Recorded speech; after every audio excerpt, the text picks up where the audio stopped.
What on earth were you two doing, sneaking away in the middle of the funeral? Despite my angry shout, my son and his wife just smirked. We couldn't be at the funeral. We had to prepare for our move, you see. Move? Upon closer inspection, I noticed that the furniture in the house had been swapped with theirs. My belongings, which should have been in my room, were piled up haphazardly near the entrance. What's going on? Facing my astonished expression, my daughter-in-law Lisa said with a grin, "Starting today, we'll be living in this house. It would be best if you, mother-in-law, went to a nursing home or something." Are you serious? Yes, of course we're serious. Please retire and make way for us, old lady. I was shocked that they would do such a thing on the day of the funeral, but I quickly composed myself and told Lisa with a smile, "Fine then, do as you please." It seemed that my son and his wife had completely forgotten something important. My name is Susan. I turned 51 this year. My pride and joy is my son, William. William has been kind-hearted since he was a child, and he grew up to be a fine young man who cares for his parents. After graduating from college, William got a job in a company in New York City, but for the first few years, he was assigned to work in Nebraska. It was lonely to be apart from William, but for his growth, my husband and I saw him off with smiles. Mom, are you and Dad doing well? No health problems? At first, William, who had started living alone in a new place, called us frequently. "Yes, your father and I are both fine. How about you, William? Are you eating well? Is work not too busy?" I'm all right. Well, I eat out a lot, but I think of your cooking and pay attention to my nutrition. I want to eat your home-cooked meals, but I'll do my best here until I get used to work. My husband and I were relieved to hear our son's enthusiasm for his new job. But after a few months, William stopped contacting us as often. He could at least tell us if he's coming home for the holidays. Even by the end of the year, he hadn't contacted us and didn't even reply to our emails. So I called William's cell phone in frustration. "Hello? Hello?" However, a woman with an unfamiliar voice answered the phone. This is William's cell phone, right?" "Yeah, but are you a friend of Liam's?" "Liam?" As I was puzzled by the woman who called my son Liam, I heard William's voice in the background. "Lisa, who are you talking to?" Then Lisa, called by that name, answers William, so that I can hear. "Some old lady called." Old lady? Who's that? William laughs and answers the phone. "Hello? Oh, Mom, what's up?" Instead of scolding the woman who insulted me, William coldly replies to me. Confused, I respond to William. "Well, I was worried because you never contacted us. Are you coming home for Christmas? And is the girl who answered the phone earlier your girlfriend?" "Piss off." What? William's response was a word I had never heard him use before. "I said, you're pissing me off. Stop interfering in my life. It's so irritating." William yells that and hangs up the phone. There was a time during his teenage years when he became cold, but I never imagined that he would suddenly become so rude after becoming an adult. I stood there, dumbfounded with the phone in my hand. Seeing my expression, my husband worriedly asks, "What's wrong? Did you talk to William?" I told my husband about the rude woman who answered the phone, and that William had told me to piss off. "Maybe it's her influence, or maybe it's just him growing up. Let's leave him be for now." Taking my husband's advice, I restrained myself from contacting William. A year later, with almost no contact from William, he suddenly finished his rural assignment and called to say he was coming back to New York. As we waited for William at home, there was an unfamiliar woman standing beside our son, whom we hadn't seen before. William, who is this? This is Lisa. I'm marrying her. Marrying? My husband and I were surprised by William's words and looked at the woman. But Lisa didn't greet us and just talked to William. Is this your parents' house? It looks so old-fashioned and uncool. I suddenly realized, upon hearing her voice, Liam, Lisa, this is the woman who answered my phone call a year ago. When I gave my husband a pleading look, he immediately understood and asked Lisa seriously, Lisa, how long have you been dating our son? Huh? I don't remember. Are you the type who cares about how many years you've been dating, mister? That's hilarious for an old man. My husband, who had been polite to Lisa, was left with his mouth hanging open at her response. Instead of scolding Lisa for her words, William just laughed along with her. This isn't going to work out. My husband muttered, just loud enough for me to hear. I couldn't agree more. We were against our son's marriage, but he and Lisa had already registered their marriage without listening to our opinions. They rented an apartment nearby and started their new life together. You're already married? What about the wedding ceremony? I asked William, shocked by the news. We don't really need a ceremony. Lisa thinks it's a waste of money, he replied. Despite living in a pricey rental apartment, William and Lisa often came to our house for dinner, claiming they didn't have enough money. Although we were happy to see William, Lisa constantly criticized my cooking. Mother-in-law, can't you make more fashionable dishes? This doesn't look good in photos at all. I'm not making it for photos. If you have a problem, you don't have to eat it. Even though I told her this, Lisa didn't seem bothered. After a year, William started to become more like Lisa, and he would insult us every time he visited. One day, after William and Lisa arrived, I was about to go shopping. William looked down on me and said, Mom, what do you think I called you for yesterday? You should have bought the ingredients beforehand. You're so inefficient. Both my husband and I began to dread William and Lisa's visits. Amidst this, I received even worse news. My husband was diagnosed with cancer. The doctor told us he had only 6 months left to live. Surprisingly, William and Lisa visited my husband in the hospital, perhaps concerned about his condition. After some conversation, they quickly left the room. I hurried to catch up with them to express my gratitude, but I overheard their conversation in the hallway. Your father is in a private room, huh? Isn't that expensive? What a waste of money. Yeah, I thought the same thing. It's not like he's going to survive anyway, so the treatment costs are pointless. It's stupid to spend money on someone who's going to die anyway. True. Hey, Liam, let's get your parents' house once your dad dies. But my mom will still be there. I wish your mother would just follow him quickly. Yeah, it's just a matter of time with her. William and Lisa were making fun of my husband's struggle with his illness and my care for him behind our backs. I noticed my emotions were getting out of control, and I felt like I would lose my composure if I met them in this state. So I returned to the hospital room where my husband was waiting to settle my feelings for a moment. What's wrong?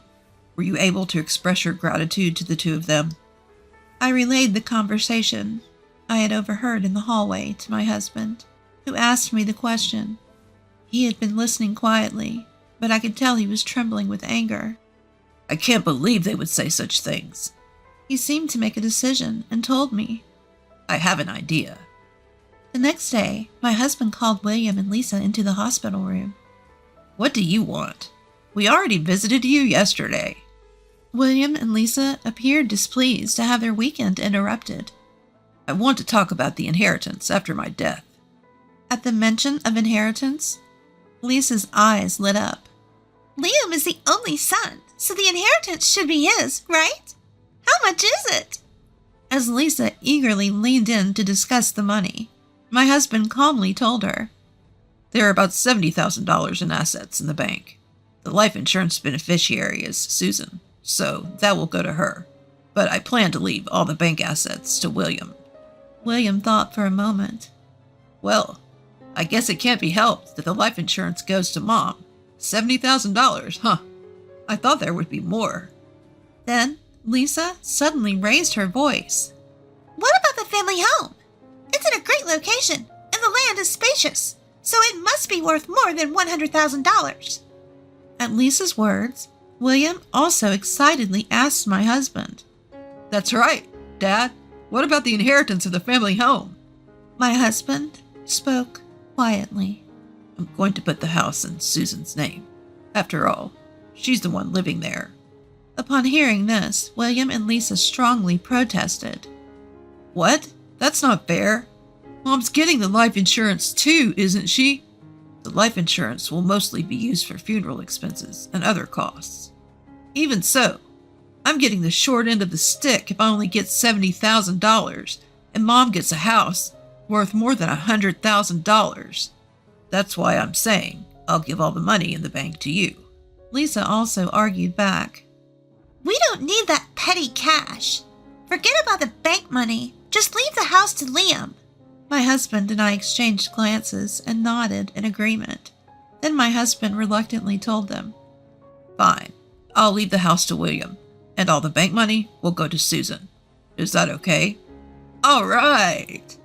As William and Lisa celebrated with a triumphant pose, my husband continued. However, as I mentioned earlier, your mother is currently living in that house. Even if the ownership is transferred to William after my death, I want Susan to be allowed to continue living there. Fine. In their excitement about obtaining the house, William and Lisa brushed off my husband's words. To make sure they understood, my husband reiterated, The condition for William inheriting the family home is that Susan is allowed to live there while she's still healthy. William and Lisa, are you both okay with that? William and Lisa answered reluctantly. Yeah. We get it. Father-in-law is so persistent. Hearing their words loud and clear, my husband told them, All right, I'll make sure to include this in the will. William and Lisa left the hospital room in high spirits, discussing how to spend the $100,000 they had just received, without even saying goodbye to us. A month later, my husband's condition took a sudden turn for the worse. The hospital did everything they could, but they couldn't stop the progression of the cancer, and my husband passed away. While I was busy organizing the funeral as the chief mourner, William and Lisa were visibly restless. Even during my eulogy, they whispered to each other and then quietly left the funeral home. They never returned after the funeral. When I got home, I noticed the lights were on. Feeling suspicious, I opened the door to find William and Lisa waiting inside. What were you two doing, leaving in the middle of the funeral? Ignoring my angry outburst, the couple just smirked. We couldn't be at the funeral. We had to prepare for our move. Move? Looking around, I noticed that the furniture in the house had been switched with William and Lisa's. My belongings, which should have been in the room, were piled up haphazardly near the entrance. What's going on? Grinning, Lisa told me. From today on, we'll be living in this house. It'd be nice if you, mother-in-law, went to a nursing home or something. Are you serious? Yeah, we're totally serious. You old people should retire already. Shocked that they would do such a thing on the day of the funeral, I quickly changed my attitude and smiled at Lisa. Fine. Go ahead, do as you please. William and Lisa were taken aback by my easy acceptance. So, you're really going to a facility? I'm healthy enough to live alone in this house. so I'm not going to a facility yet.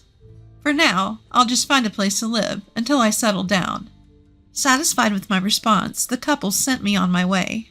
1 month later, I received a call from Lisa.